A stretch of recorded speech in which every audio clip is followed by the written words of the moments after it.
Hello, thank you. No screaming and cheering from the Figma team. That's disappointing. Thank you. Yeah, my name's Tim. Really honoured to be given this opportunity to speak to you today.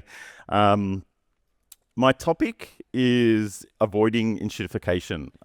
It might sound, a bit silly, but I actually think it's a really serious thing when we consider kind of the impact that many digital products have on our daily life. So just to start with, just wanted to ask quickly, raise your hand if you've heard this word enshittification before. I didn't invent it. It's not my word. I'm not going to take credit for that. So yeah, okay, little bit of knowledge there. So before we kick off, just want to acknowledge the traditional owners of the land on which we meet today, the Wurundjeri and Boon Wurrung people of the Kulin Nation. I myself live and work on the land of the Wadi Wadi people, part of Dharawal country south of Sydney, a beautiful part of the world if you ever want to visit.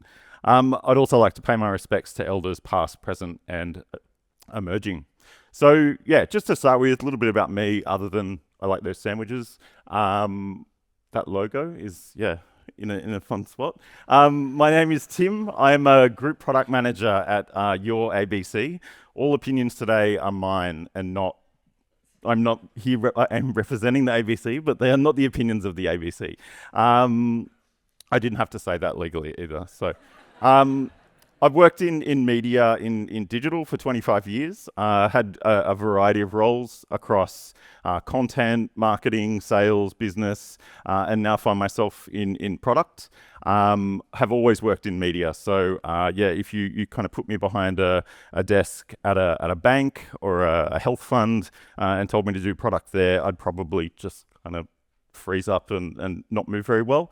Yeah, really obsessed with content and understanding how audiences discover, consume, and then share content with the people that they love. So, as mentioned, developed a really unhealthy habit with Lego during COVID, as I think a lot of people did. And that's the AFOL, adult fan of Lego. It's that creepy rabbit hole to go down. And I'm a tragic over 35s Division 4 soccer player as well. So this is a photo from 2008 that I actually shared on Facebook over the weekend. And I thought it kind of dovetails really well into the topic of kind of what I'm talking about today. In a previous life, as I mentioned, was a content maker. I worked for a startup called In The Mix. Anyone who maybe went to music festivals and dance parties in the 2000s would remember. I've worked in media now long enough that most of the brands I worked for no longer exist, which is fun. But yeah, this is me interviewing a pre-famous Lady Gaga. And I just wanted to show it because I don't think anyone else today is going to show you a photo of them with a pre-famous Lady Gaga with too much lipstick on her teeth. So, but yeah, like I guess this gets at the heart of this idea of enshittification in the sense that when was the last time you actually saw someone share something about themselves on Facebook when you go there? It's generally just full of ads and AI slop and yeah, all sorts of stuff that you're actually not really that interested in. So we'll come back to that later. Yeah, enshittification. It's a real word. It's in the dictionary now. Yeah, it kind of first came up in 2022 and it really struck a chord with people. And yeah, the dictionary, Macquarie Dictionary here added it in 2024 as their word of the year. So in summary, enshittification is when a digital platform is made worse for users in order to increase profits. And I think we can all resonate with that concept. So today I want to unpack what some of those root causes of enshittification are, the consequences that can result from it for both users and the businesses behind them, and finally answer the question, can it be cured? So this is the guy that invented the word, Cory Doctorow. He's a Canadian journalist and a cultural critic and media personality, and he's got a really long history of really insightful and biting commentary on that intersection of tech and culture. So yeah, really interesting guy. He literally wrote the book. If you want to read and discover more about this concept, hunt this down. And most recently, he's put out a podcast called Who Broke the Internet. I definitely recommend you search that one out and listen to it if you want to kind of explore this topic more. So that one just finished, I think, last month as well. So it's very, very current.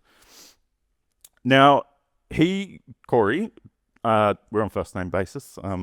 He has described the process of enshittification as happening through twiddling. So it's not like one big change. It's this sort of long, drawn out, slow process of just sort of continually adjusting the parameters of a system in search of just like marginal improvements to profit, without any regard to how that may impact on any other goal.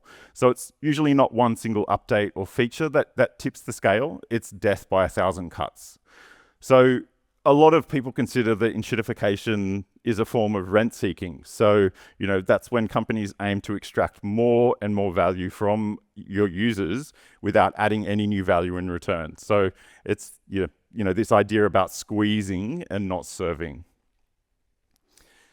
This analogy was actually given to me by some of the other speakers that we're hearing from today. So thanks to them.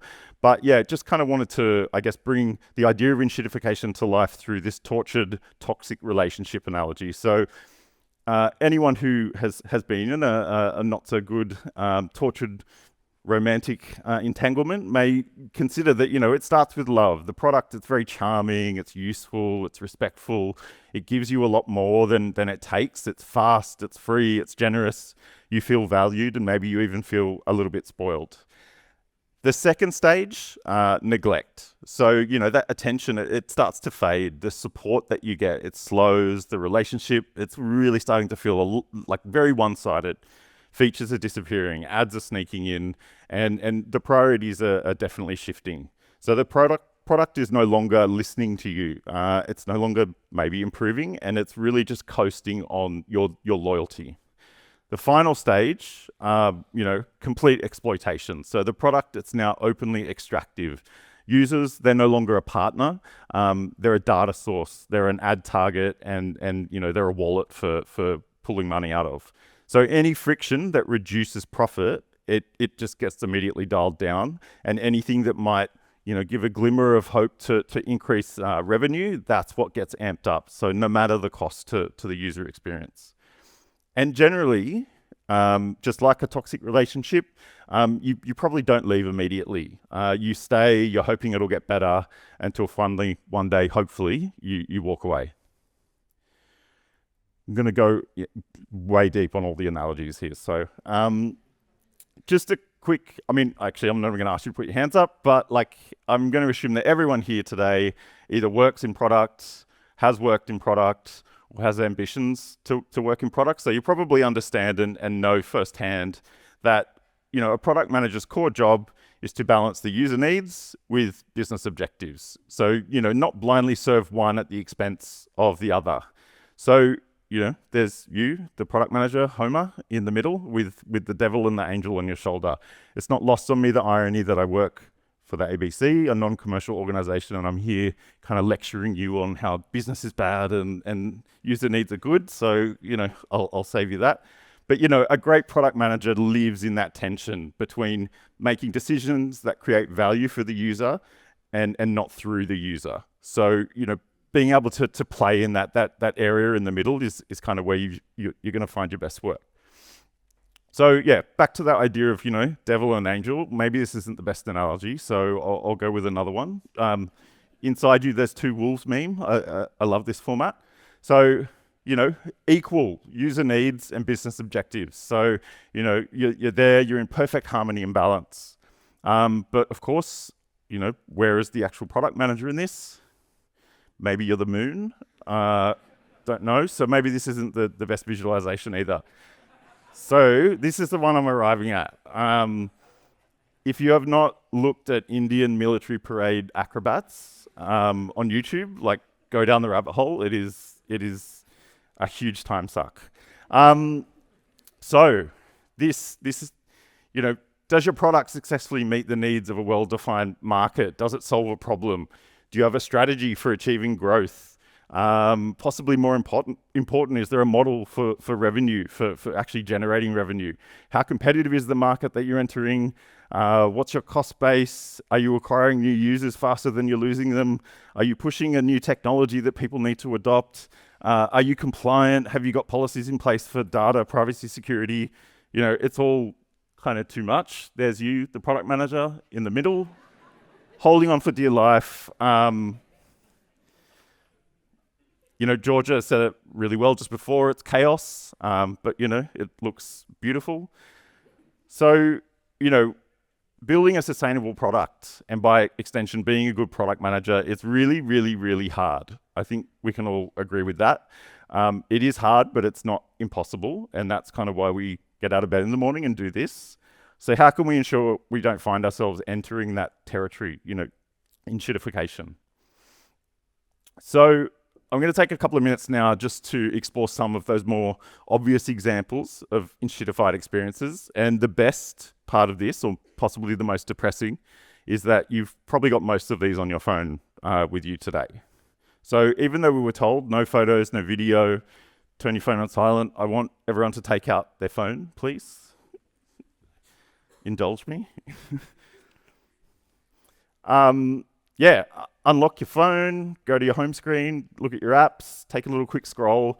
It's going to take like 1.1 seconds to find your first example of an enshittified experience that you've got right there on your device. So some of the most well-known and sort of broadly discussed examples of enshittified products, Google search, it used to be fast, accurate, ad-free, ranked by relevance, and now you get AI responses at the top. You've got ads, you've got SEO spam, you've got content farms.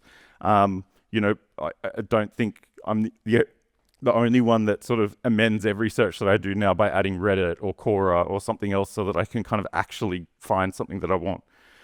Instagram, it used to be a clean photo sharing app. It was all about friends and creativity. What is it now? It's like algorithm reels, it's ads, it's shopping, it buries all the content from your actual friends. Twitter, don't even need, or X, I should say, sorry. Probably don't need to really unpack this one too far, but post Elon, it's got broken, identity verification, pay to play for visibility, it's chaotic or non-existent moderation, and people have just essentially fled the platform as a result. And then I guess the big daddy, and the one I referred to earlier with my Lady Gaga photo, Facebook, used to be about connecting with friends, simple, clean timelines, minimal clutter. And of course, now it's completely overrun with ads, suggested content, engagement bait, pay for reach, models for business. It just generally feels like it's a manipulative and opaque platform. I'm going to say again, opinions are my own, not my employer's. So when I think about like balancing and this balancing act that you need to walk when you're managing a product and striving to avoid enshittification, I'm always reminded of this leadership principle that was kind of hammered into me a few years back. And it's this idea of disappoint people at a rate they can tolerate. So none of us exist in a vacuum. We have, the very best intentions to build the most useful, most ethical, most purposeful product. But there's always going to be things that get in between what is a great user experience and the goals of your business. So instead of like striving for perfection, you just need to know you will disappoint your customers and you will disappoint your stakeholders, but understanding the limits of each of them is really the key here. So, to avoid enshittification, you really need to keep this in mind. What's bad for users is eventually going to be bad for business. So when the trust erodes and the experience is degraded, users will leave. And there's no metric or growth hack that's going to bring them back for long.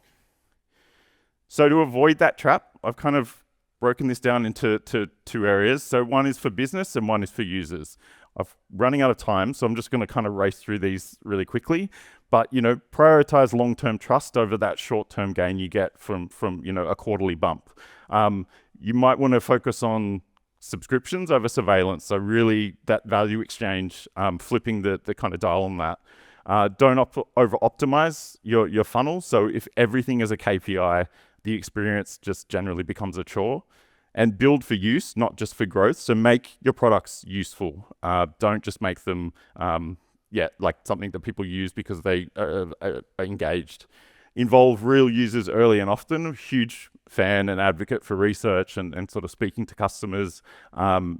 Users can really have a vested interest in the outcome then of your product's roadmap. And then for users, for you, choose ethical technology when you can. Use blockers and filters and settings. The settings cog is there for a reason. So if you're using a product and you're finding that it's not doing things that you want to, you can use those settings at your discretion. Push back on dark patterns. So speak up when companies are abusing your trust. Be a digital Karen. Leave negative reviews. Be intentional and not addicted. So use those products because they're useful and helpful, not because they're there. So delete that app that your eye immediately went to when you took your phone up before. And then finally, support and share. If it's good, tell people about it. That's the best way to kind of get that message out there.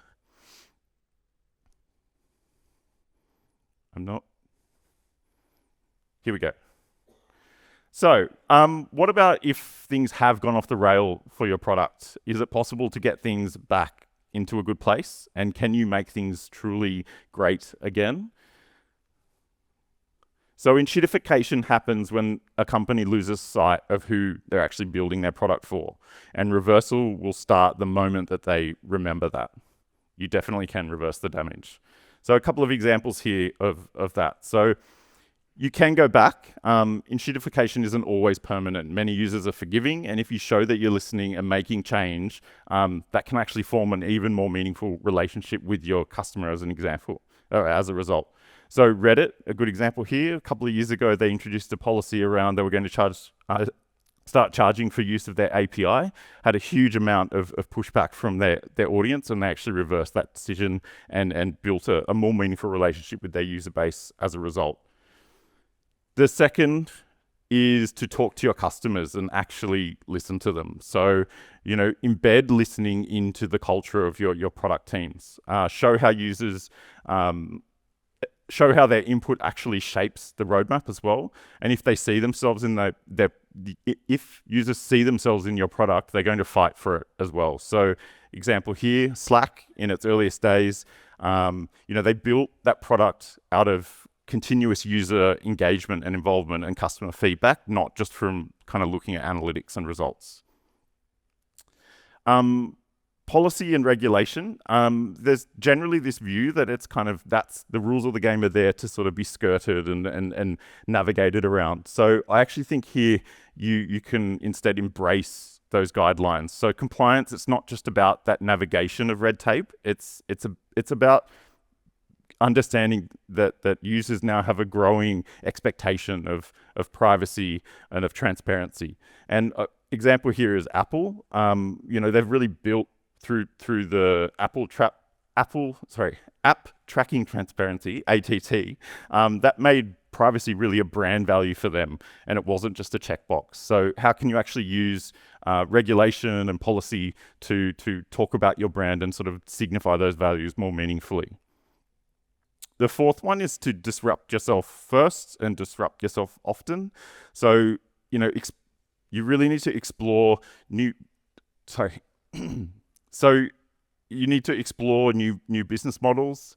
If your business model is there to extract from the user, you probably don't have the best business model. And an example of this is the New York Times. So they actually pivoted away from being dependent on advertising, and they successfully, repositioned the company towards paid subscriptions instead.